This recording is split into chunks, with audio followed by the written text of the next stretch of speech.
राम राम दोस्तों और मेरी माताएं बहनें, आप सभी का स्वागत है बाबा नीम करौली जी के दरबार में।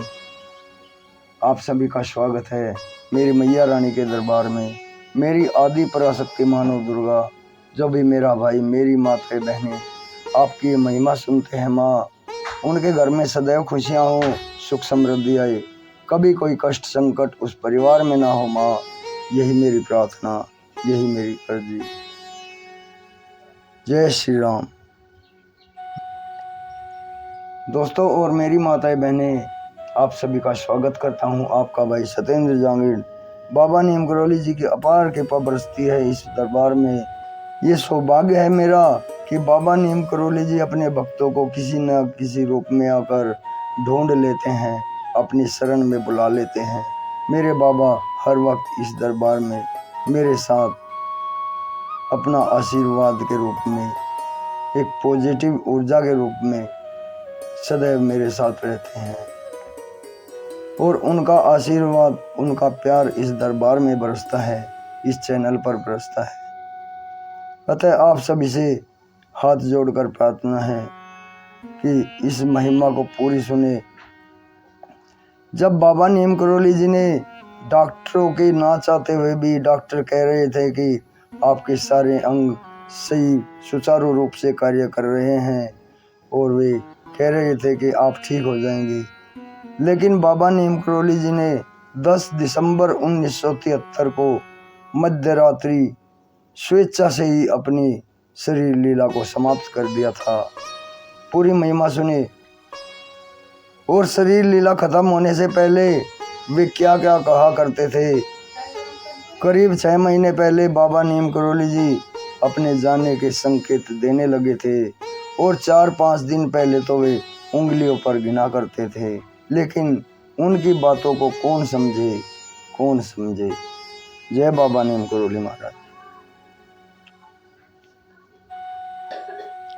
10 सितंबर 1973 की मध्य रात्रि को 1:15 पर वृंदावन के रामकृष्ण मिशन अस्पताल में डॉक्टरों के सारे प्रयास अपनी स्वेच्छा से, अपनी मनसा के समक्ष निष्फल करते हुए महाप्रभु ने जगदीश हरे कहते हुए अपनी शरीर लीला त्याग कर निराकार में प्रवेश कर लिया।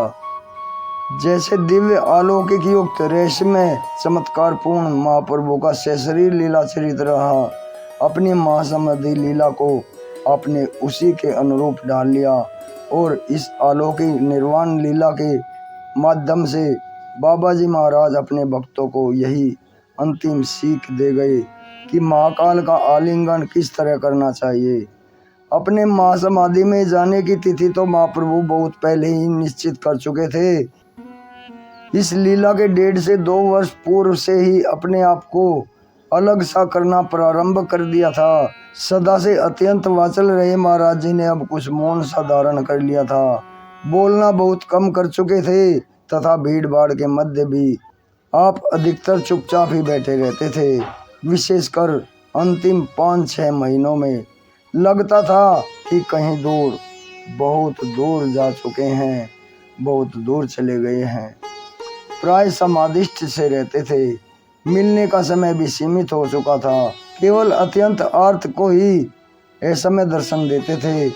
कारण पूछने पर केवल इतना भर कह देते थे, किसी के आँख ही नहीं जो मुझे पहचान सके। सभी केवल अपने स्वार्थ से मुझसे कुछ न कुछ मांगने आते हैं। मेरे लिए परमार्थ है तो कोई नहीं आता, मुझे अशांति होती है। अधिकतर गहनता में खोए सोच आदि के लिए भी उन्हें सचेत करना पड़ जाता था। भीतर अपने कक्ष में जाकर कंबल, उत्तरीय आदि भी उतार कर फेंक देते। केवल एक धोती, वह भी अस्त व्यस्त अवस्था में लपेटे, अधनंगे बने ध्यानावस्थित हुए बैठे या लेटे रहते। अपने अंतरंगों को सचेत करने के लिए कहते रहते, यह तो मृत्युलोक है, जो आया है वो जाएगा भी। राम गए, कृष्ण गए, बीच में पितामह भी चले गए, हम भी चले जाएंगे। परंतु फिर शीघ्र ही भ्रमित करने को यह भी कह देते, अभी मैं कहाँ जा रहा हूँ, राम काज कीन्हे बिनो मोहि कहाँ विश्राम। भक्तगण समझ ही नहीं पाते थे कि महाप्रभु अपने भी चले जाने का इशारा कर रहे हैं। परंतु इसी राम काज के कारण इतनी तटस्थता अंगीकार करने पर भी महाप्रभु ने अपनी दया दृष्टि की लीलाओं को विश्राम नहीं दिया। वे अंत तक चलती रही निर्बाध महाप्रयाण के उपरांत भी, और आज भी चल रही हैं। बिना राम काज पूरा किए बिना विश्राम कहाँ है। इन लीलाओं को अपने जाने के पूर्व ही वृंदावन आश्रम में वृंदावनेश्वरी मंदिर एवं कैंची धाम में यज्ञशाला का निर्माण बाबा जी ने अपने ही सामने विशेष हलचल मचाकर माह अप्रैल तथा अगस्त 1973 में पूर्ण करवा दिए थे। तब यह समझ में नहीं आता था कि आखिर इन कार्यों के संपादन में सरकार इतनी जल्दबाजी क्यों कर रहे हैं। अपने अंतर ध्यान हो जाने के कुछ माह पूर्व से ही महाराज जी यद्यपि भीड़ भाड़ से कतराने लगे थे, फिर भी जो चरण आश्रित वर्षों पूर्व से उनके पास आते थे, भक्ति प्रेम से सेवा भाव से अथवा एकमात्र आसरा मानकर आते रहते थे, उनके प्रति महाराज जी का व्यवहार अप्रत्याशित रूप से अत्यंत अपनात्वपूर्ण हो चला था। अंतिम 3-4 माह के मध्य और भी अधिक। प्रथम तो उन्हें रोके रहते और रोके रहते, फिर जाते वक्त कहते कि फिर जल्दी आना, या फला तारीख या फला दिन जरूर आना। अंतर से स्वयं ही परम वैराग्य की प्रतिमूर्ति बाबा जी महाराज केवल अपने दयालु स्वभाव के वशीभूत होने के कारण ही उन्हें परम अमोघ आशीर्वादों के साथ भारी मन से विदा करते थे। अब फिर मेरा दर्शन कहाँ पा सकेंगे ये लोग, किसे क्या दे जाऊं, यही मनन होता रहता था शायद। परंतु उनके इन भावों की पकड़ किसको थी, उनके इस भावों की पकड़ किसको थी। फिर भी अपनी पार्थिव विदाई के कई स्पष्ट संकेत महाप्रभु देते रहते थे। 4 दिन पूर्व अपनी उंगलियों में गिनते इंगित किया था कि किसी से 1 2 3 4, किसी से कहा मेरी पेशी है, किसी से कहा सेंट्रल जेल से छूट रहा हूँ। विदेशी भक्तों के बाबा नीम करोली संत महाराज की जय कहने पर जोर से हंसकर बोले, बाबा नीम करोली जी तो मर चुके हैं, अब इनकी आवाज को वहां तक पहुंचाना पड़ेगा। श्री माँ से कहा था, अम्मा तेरे सामने तो मैं रोते रोते जाऊंगा, पर संसार के सामने हंसते हुए। एक भक्त से विदाई के वक्त कहा था, अब हम तुझे इस रूप में नहीं मिलेंगे। और फिर कैंची धाम से जाते वक्त एक भक्त से यह भी कह दिया, तुम खुश नहीं होते हो अपने घर जाते समय, हम भी खुश हैं अपने घर जाते वक्त। अपनी भक्त माइयों से यह भी कह डाला, अब मैं चला जाऊंगा दूर, जहाँ कोई भी न आ सकेगा मुझे तंग करने। नर्मदा किनारे अमरकंटक में कोई मुझे पहचान ना पाएगा। नंगा रहूंगा, टांट लपेटूंगा, जो आएगा उसे पत्थर मारूंगा इत्यादि। फिर भ्रमित करने को अपनी तख्त पर लेटकर नवजात शिशु की तरह हाथ पांव चलाते माँ से बोले, अब मैं नानू नानू नवजात बालक हो जाऊंगा, माँ पहचानेगी तो मुझे। कौन बूझ पाता इन लीलाओं को, उक्तियों को तब। परंतु अपने चले जाने की पुष्टि तो सिद्धि माँ से कह ही दी थी, कर ही गए थे। 1.5-2 वर्ष पूर्व से महाराज जी एक कॉपी में नित्य राम राम लिखने लगे थे। यह भी एक रहस्य की ही बात थी। जिनके श्वास पर श्वास से राम नाम प्रतिध्वनित होता रहता था, वे भी राम नाम लिखते थे।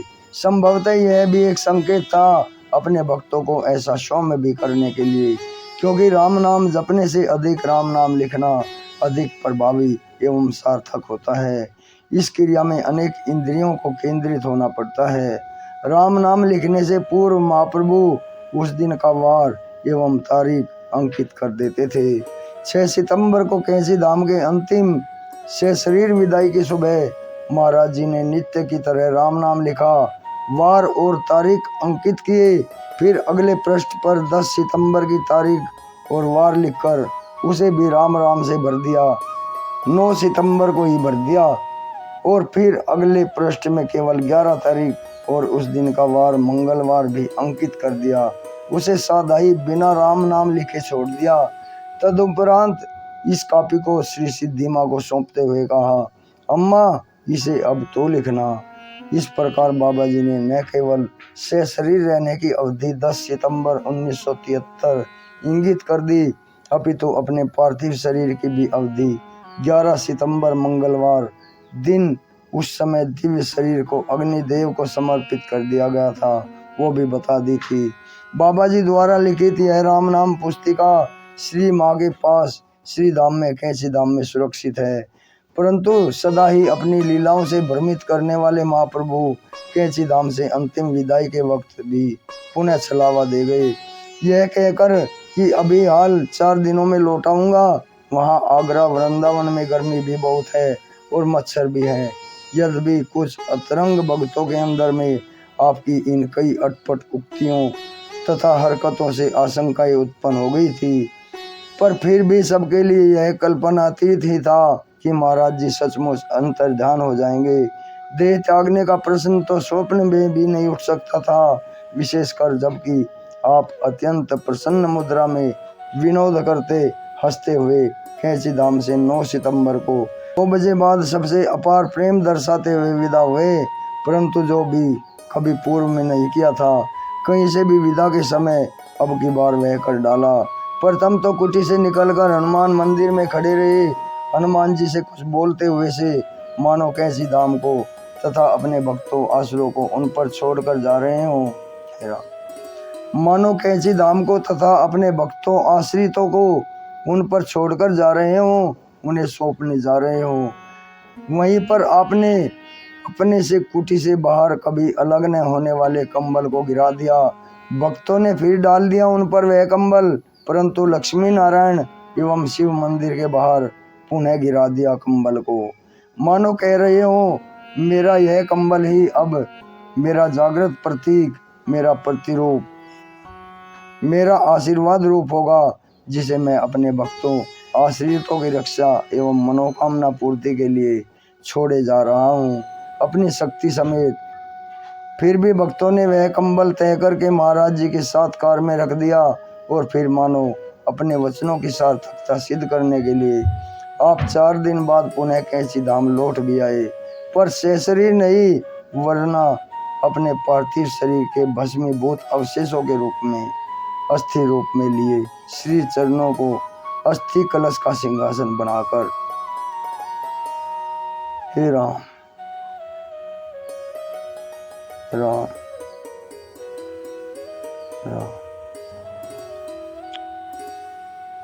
दोस्तों और मेरी माता बहनें आगे भी शेयर करें, बाबा नीम करौली जी ने अपनी शरीर लीला समाप्त करने से पहले क्या क्या लीलाएं की, क्या क्या संकेत दिए अपने भक्तों को कि हम तो जा रहे हैं, लेकिन कौन समझ पाता उनकी इस महिमा को।